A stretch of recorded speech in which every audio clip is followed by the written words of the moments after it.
It starts the same way almost every time. Imagine walking into someone's bedroom. The bed is unmade. The phone is charging. The front door is unlocked. A phone call that isn't answered. A text that stays undelivered. A car still parked where it shouldn't be. Shoes by the door. Wallet on the table. Light still on. But the person? Gone. No note. No goodbye. No warning. Just a sudden, unnatural silence. And here's the part that unsettles investigators the most. Sometimes, there are no signs anything was wrong. No threats. No obvious enemies. No dramatic final message. Just, an ordinary day. Until it wasn't. In the United States, hundreds of thousands of people are reported missing every year. Most are found quickly. But some disappear into a category that has no satisfying ending. Unresolved. Cold. Forgotten by the system. Remembered only by the people who loved them. Tonight, we're not telling a single story. We're examining the psychology behind vanishing. Because the reason some disappearances are never solved is more disturbing than you think. There is a myth people still believe. You have to wait 24 hours before reporting someone missing. That isn't true. But something more dangerous happens instead. People hesitate. They rationalize. It's called cognitive dissonance avoidance. When something feels wrong, the brain tries to protect itself by creating explanations. They needed space. They're probably with friends. Their phone died. They've done this before. The brain prefers comfort over chaos. So instead of sounding alarms, we wait. But in missing person cases, time is oxygen. Surveillance footage overwrites itself. Witness memories fade within hours. Digital trails go cold. And often, by the time the family says, "This isn't normal," normal has already erased the trail.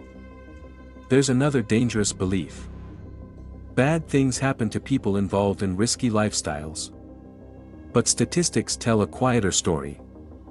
Many unsolved disappearances involve completely ordinary people. Teachers. Nurses.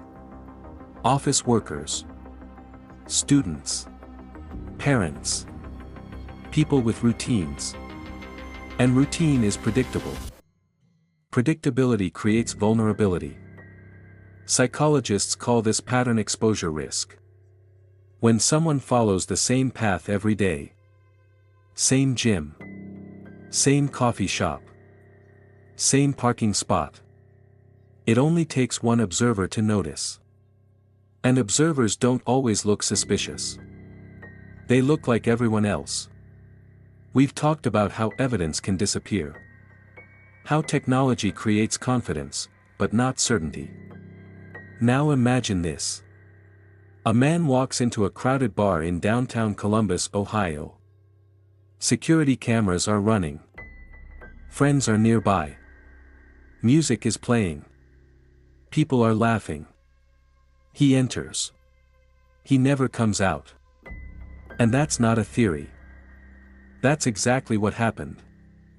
March 31, 2006, Columbus, Ohio. Brian Schaefer was 27 years old. A second-year medical student. Described as intelligent, funny, outgoing. He had recently lost his mother. He was under emotional strain. But by all accounts, he was functioning normally. That night, he went out with friends to celebrate spring break. The bar was called the Ugly Tuna Saloon. There were cameras at the entrance. Footage shows Brian entering the bar around 1:15 a.m. He talks with friends. Appears relaxed. Normal. Around closing time, his friends leave. They assume he left too. But when police review the surveillance footage later, They see something strange.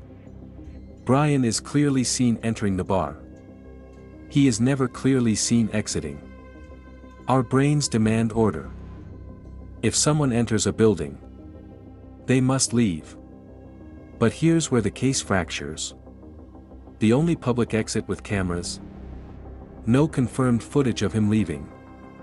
There was a service exit. But no proof he used it. No footage confirming it. No witness clearly placing him outside. He simply disappears from recorded reality. And this is where psychology becomes critical. Theory 1: Voluntary escape. Some speculate Brian wanted to disappear. He had recently experienced grief, academic stress, relationship complexity. We talked earlier about escape ideation. The fantasy of starting over. Investigators even noted that his phone continued to ring for months, going straight to voicemail. Then one day, years later, it rang. Just once. Before disconnecting. No explanation. But here's the issue. No bank activity. No social security use. No verified identity change. No confirmed sightings. Starting over in America leaves a trail. And there wasn't one. Theory 2: Foul play. Bars create unique psychological environments. Alcohol lowers inhibition. Crowds create anonymity. Conflicts escalate faster. Did he argue with someone? Leave through the side exit? Encounter someone outside? If something happened in that small window between closing time and dispersal, it could have occurred quickly. Remember routine activity theory. Motivated offender. Suitable target. No capable guardian. Late night. Downtown. Scattered crowd. But again, no body. No confirmed altercation. No direct evidence. Theory 3: The hidden exit possibility. Some argue the mystery is less dramatic. Maybe he left unnoticed. Walked out during a blind camera angle. Entered a construction area near the building. But here's what makes the case chilling. Even if he left unseen, he still vanished afterward. No digital trace. No ATM withdrawal. No verified contact. Which brings us back to the core theme. When absence is the only evidence, the case becomes abstract. Why this case reflects the bigger problem. Brian Schaefer's disappearance demonstrates several psychological barriers to solving cases. 1. Over-reliance on technology. People assumed cameras would solve it. They didn't. 2. Witness memory instability. After alcohol and late-night stimulation, memory becomes unreliable. 3. Theory overload. When multiple explanations are plausible, none become dominant. 4. Lack of crime scene. No blood. No struggle. No confirmed event. Without a defined incident. Investigators are chasing possibility. And possibility is endless. It has been nearly 2 decades. Brian Schaefer has never been found. His case remains open. And the reason it's unsolved isn't necessarily mystery in the dramatic sense. It's ambiguity. No single clean narrative. Just missing data. And the human brain struggles with that. We want villains. We want motives. We want dramatic turns. But sometimes, disappearances are quiet. No scream. No crash. No headline moment. Just someone stepping into the night. And never stepping back. Brian Schaefer's case proves something unsettling. Even in a crowded American city. Even with cameras. Even with friends nearby. A person can vanish. And the reason it's never solved isn't always because the truth is hidden well. Sometimes it's because the truth was fragmented from the start. And fragments don't form conclusions. They form questions. We live in the most trackable era in human history. Phones, smartwatches, cameras, GPS, facial recognition. So why do cases still go unsolved? Because technology gives information, not context. A phone ping doesn't tell you who was there. A text message doesn't tell you tone. A location tag doesn't prove presence. And here's something people rarely consider. Digital silence can be intentional. Some people who disappear leave their phone behind because they know it will be tracked. Some use prepaid devices, cash payments, rides under fake names. Technology narrows possibilities, but it does not eliminate mystery. This is uncomfortable to discuss. But some people leave on purpose. Not always because they committed a crime. Sometimes because they feel erased inside their own life. Extreme financial pressure, crushing debt, secret addictions, double lives, shame. The human mind under chronic stress can enter something called escape ideation. It's the fantasy of starting over. New city, new identity, no past. Most people never act on it. But a small percentage do. They withdraw cash slowly over months. Sell possessions quietly. Delete social accounts. Distance themselves emotionally. When they finally leave, it appears sudden. But internally, they've been leaving for a long time. And if no crime can be proven, the case stalls. Not all disappearances involve crime. Some involve terrain. Forests swallow sound. Deserts erase footprints. Water moves evidence miles away. Urban environments create different problems. Construction zones. Abandoned buildings. Underground systems. The United States has vast areas where a person can go unseen for years. Search teams do incredible work.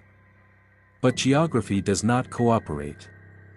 And nature does not explain itself. When a case loses momentum, something subtle happens. It becomes administrative.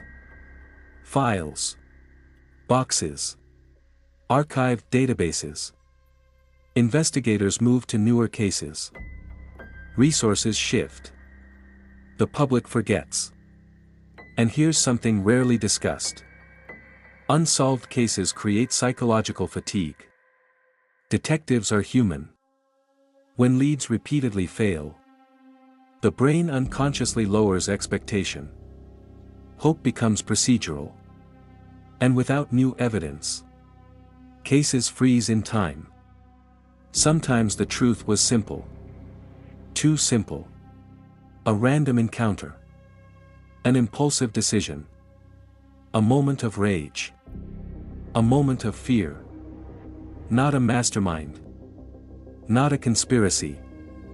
Just a single unpredictable moment. But unpredictability is hard to accept. We prefer complex theories. They feel meaningful. But randomness? Randomness is terrifying. Because it means it could happen anywhere. To anyone. The next time you hear about someone who disappeared, remember this. Most cases don't lack effort. They lack clarity. No clear crime scene. No clear suspect. No clear narrative. Just fragments. And fragments don't tell stories easily. But somewhere, someone remembers something. A car that looked out of place. A face that seemed nervous.